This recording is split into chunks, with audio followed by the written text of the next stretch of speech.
Hello everyone. Another 3-card reading here with an oracle card and a message from your guides. So let's look at the situation. Please take what resonates and leave the rest.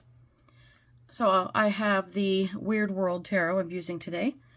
We have the 8 of Wands. We have the Fool and the High Priestess.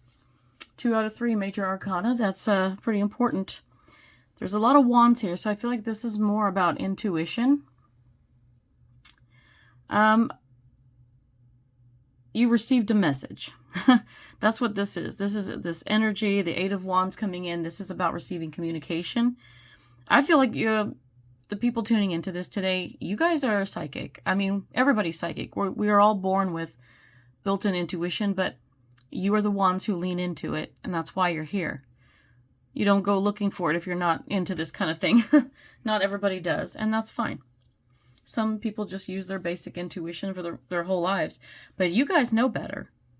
You guys have the 8 of Wands. You've received some communication on something going on.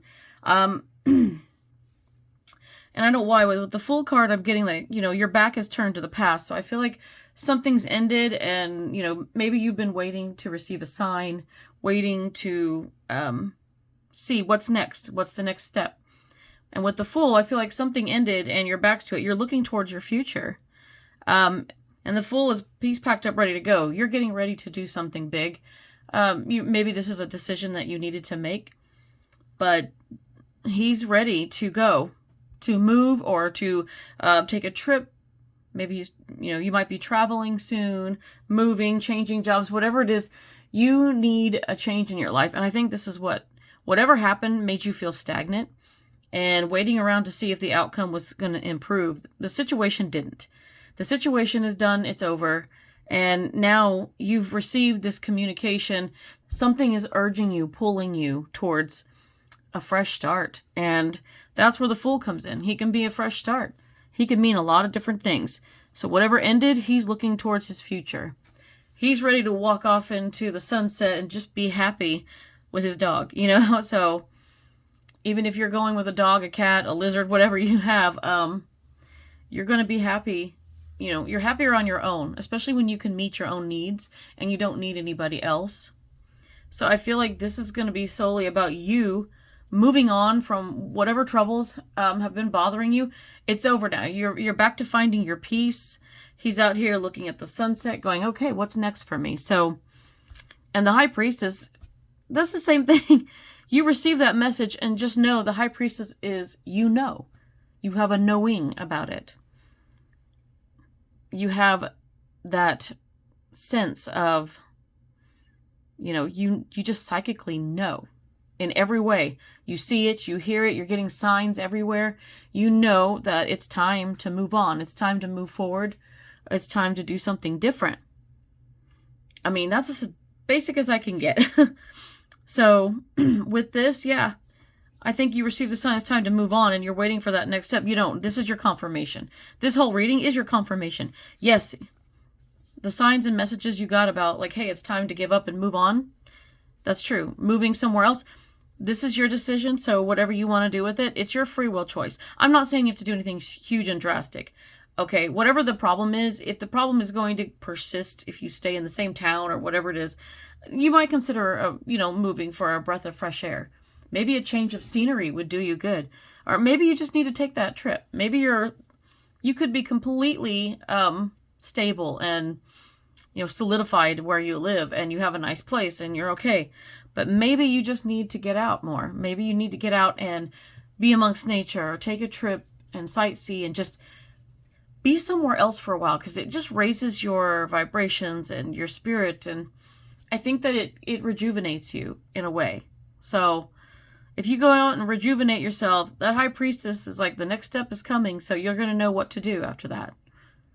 This is just the first step is like doing something else. The first step in moving on. If you need to do some healing, maybe a spiritual retreat would do you good.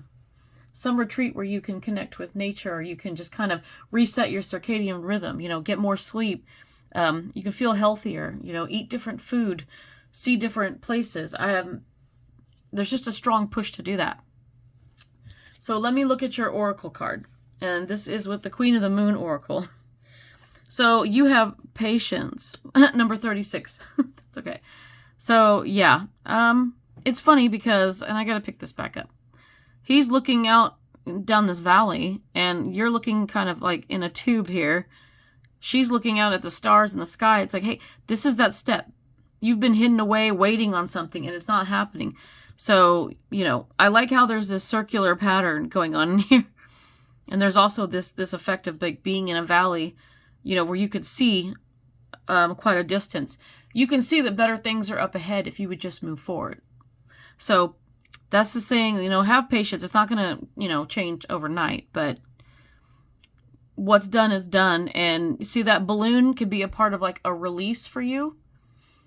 You know, if you've had a rough time, you know, whatever situation you've had that's been done and over, if it's been traumatic for you, and trauma can look like a lot of different levels for a lot of different people. It can be mild, it can be severe, but she's holding on to this red balloon. And the thing is, this is holding on to that trauma, that situation that's affecting you, that you're letting stress you out, whatever it is. It's time to let that balloon go. And I don't know if it'll do any good to hold it inside. So taking that step forward, moving forward, is letting it go. I mean, you could literally get a balloon and you could go and do a balloon release and let it go. And just, I've done something similar to this, and I've seen it done on TV shows and stuff like that, but it is something that you can do. Like, you're not ready to let go of what happened or who you broke up with or, you know, how sick you were or whatever it was. And you're just thinking like, okay, I'm done. I've moved on. I'm healthier now, and it's time for bigger and better things. And then you have to tell yourself, okay, when I release this balloon, I release all the weight off of my shoulders. And you're releasing it. You're releasing it to the universe, and the universe will provide. So keep on that track. And it's patience. Not everybody can just move on that quickly. It takes time to heal. So that patience is there for your healing. And let's see, 36. That reduces to 9. That's all about the hermit. And she's inside this little hole or something, cave, whatever you want to call it. You've been hermiting. You've been kind of sitting around waiting for a while, and you don't need to anymore. It's time to come out. It's time to be social again and travel and lean on the people that, you know, you can trust and confide in. Lean on those that are going to help you come out of your shell, that are going to have fun and make you laugh and play. Because it's going to bring you a lot of happiness. And you're going to feel good again, and you're going to be like, you know what? I can do this. I'm going to be okay. What do your guides say? Let's see. So your guides say, you cannot make someone love you. Let them go and make room for someone new. So this may be a specific message for one or more of you, of some of you. If it resonates, take it. If it doesn't, that's okay. It doesn't have to mean exactly like the wording is on there. Your guides are saying, you know, for some of you, you can't force someone to love you. And if it didn't work out, that might be what you need to release the balloon with. You know, let it go. It's time to move on. Let them go. Make room for someone new. If this is regarding another issue that you've had, maybe you were sick or a job loss or something. You could have lost a friend or a family member. And I don't mean necessarily to death or anything like that, but, you know, it could have been more like situations come and sometimes things abruptly end, and we have to deal with that. We have to process it and release those emotions in order to heal. So this is basically, your guides are telling you, hey, you know, you can't force these situations to work out. They don't. So let it go and make room for someone new or something new. Make room for all the wonderful abundance that's coming into your life soon. I hope that's helpful. Until next time, guys.